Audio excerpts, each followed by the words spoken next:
Deep in the tunnels, the kindling caught and the pig fat crackled. One by one, the wooden pit props began to snap.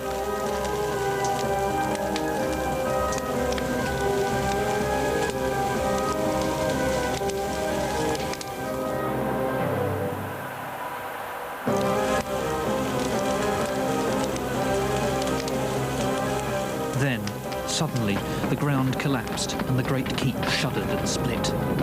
With a deafening roar, a quarter of the building came crashing to the ground.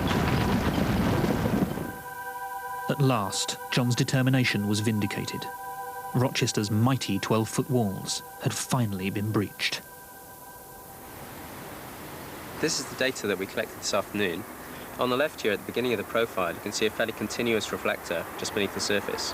And when we get up to the corner of the castle, which is just here, then suddenly the reflector package thickens up and it's full of chaotic reflectors in here. That's the rubble. That's the rubble filling John's mind. And the wall fell down into that space. That's really good. I mean, that's it, looks isn't it? really nice. We've got it.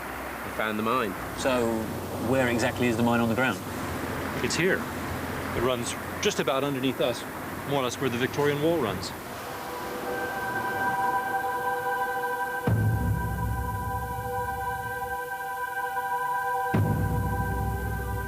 The amazing thing is that even after that tower had collapsed, the knights inside still refused to surrender. The reliable Barnwell chronicler tells us that they used this wall, the great cross wall inside the keep, as a last line of defence.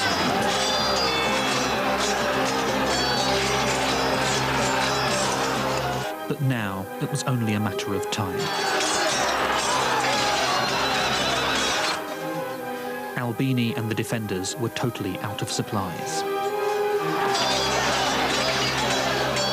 A few days later, the exhausted rebels surrendered.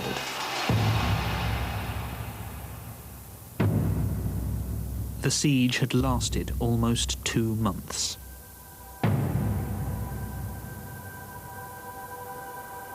The Barnwell analyst concluded soberly, living memory does not recall a siege so fiercely pressed and so staunchly resisted.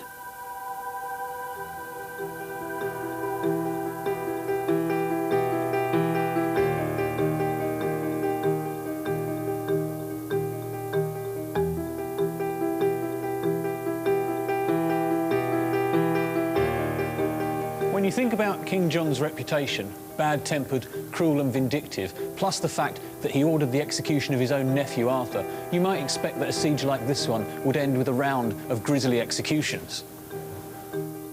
But it didn't.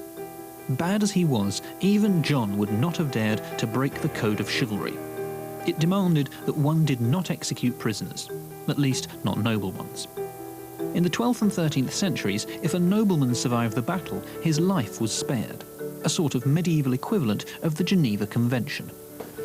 Instead of killing their political rivals, the chivalrous Normans preferred to ransom them. If you're able to strip a man of his worldly goods, especially his castle, then you don't need to kill him.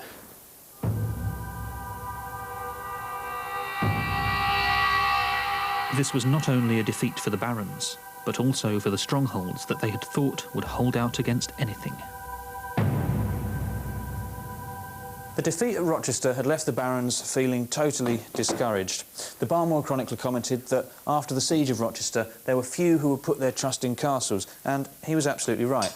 As the king moved into East Anglia, the castles at Colchester, Framlingham and Hedingham fell in quick succession. It looked very bad for the remaining barons in London.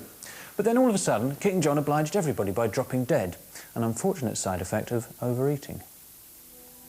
With John's death, the cause for fighting vanished. Within a year, the war was over. John's 9-year-old son was crowned as King Henry III. One of his first actions was to reissue Magna Carta, the promises his father had broken, this time in good faith. So what was the fate of the castle? In the 1220s, the shattered keep of Rochester Castle was repaired, and you can see some of those repairs in the 2 arches behind me. The big one on the left is an original 12th century arch, and it's got a little tatty 13th century arch built inside it. The medieval masons who rebuilt Rochester weren't interested in making it look pretty again or putting it back together piece by piece. They wanted it to be stronger, and to make it stronger, they rebuilt that tower round.